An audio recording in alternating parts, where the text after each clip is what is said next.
The question, when will I awaken, is often a thorn in the side of the spiritual seeker. When will I awaken? I've followed all the teachers, I've read all the books, I've been meditating for years, I understand what non-duality is, etc., etc. And still I haven't awakened.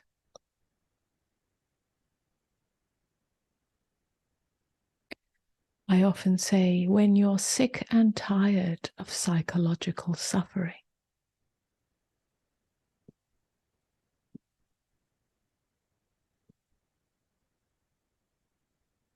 the thing is, you cannot will it to happen. When I say when you're sick of and tired of psychological suffering, everybody says, yes, I am sick and tired of psychological suffering.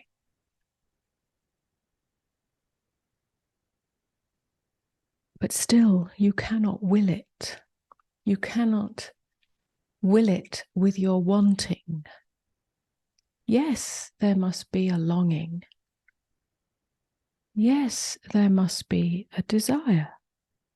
Yes, there must be a turning towards it in whatever way, meditation, spiritual practice, self-inquiry, sitting in satsang, coming to meetings, so on and so on. Yes, but still, it doesn't come from the willing or wanting on the level of the personhood, of the finite self. To be sick and tired of psychological suffering is really a pointer to something deeper than the will of the personhood. It's really pointing to the possibility of a shift in consciousness, an inner revolution that doesn't come from understanding or knowledge or practice or wanting it.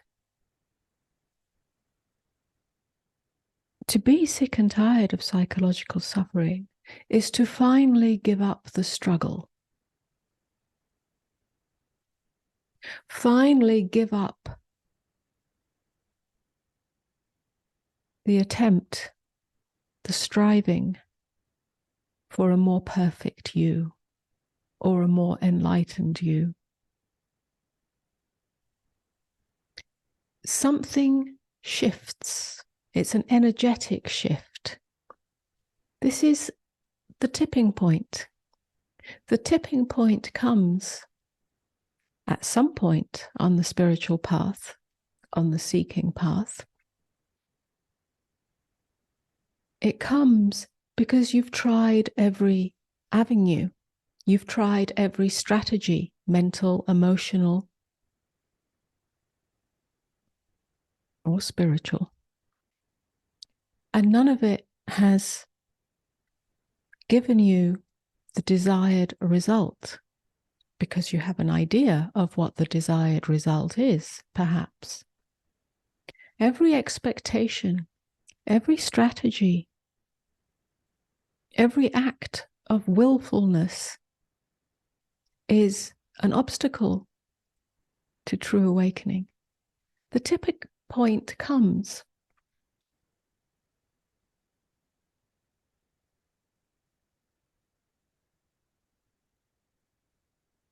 when you're willing to see, when you're willing to know, when you're willing to abide, taste the texture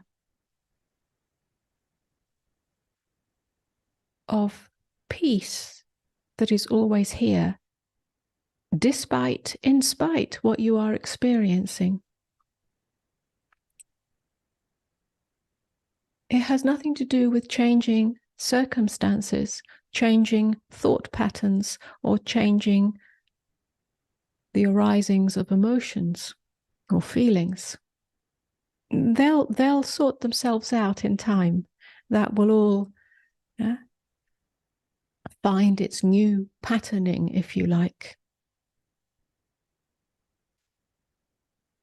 But the willingness to know in this moment the silence, the peace, the stillness that is here in the midst of all the turbulence and what we might call suffering, ends suffering. It's a tipping point because it's no longer a strategy.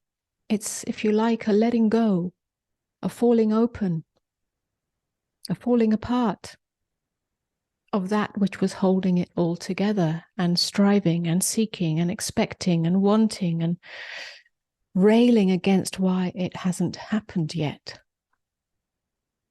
Because it's not the self that awakens.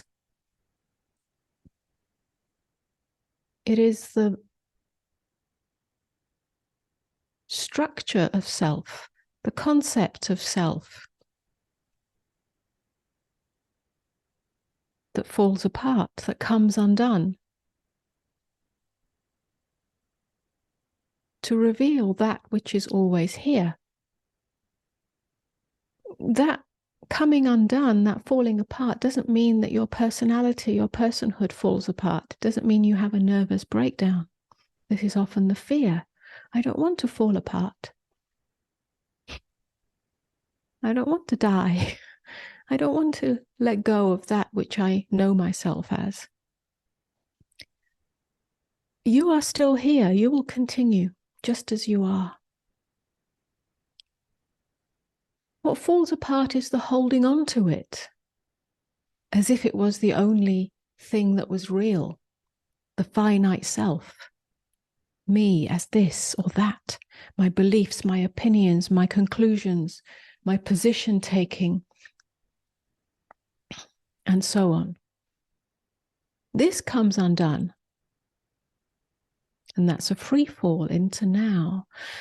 This is the tipping point. It takes place. It can take place in a nano moment. It can take place over time. It can take place slowly, gradually. It can take place all at once. There's usually a gradual path leading up to the all at once.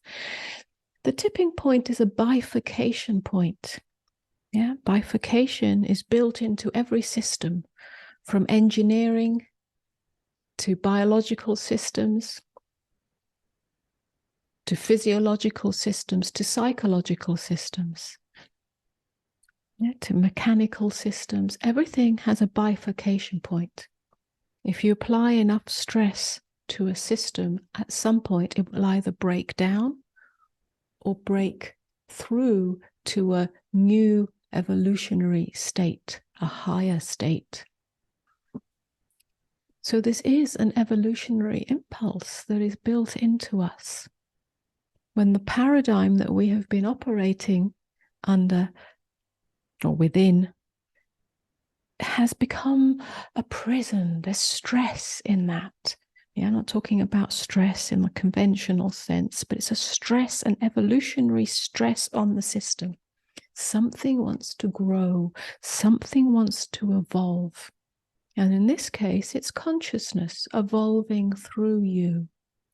You can't force this. You can't make it happen. You can't will it. You can't intellectualize it and make it an acquisition of knowledge.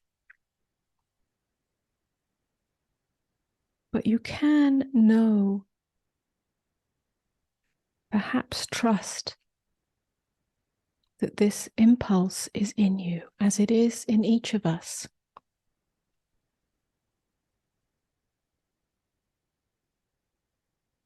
And part of that impulse is the real desire in this moment to end suffering in you.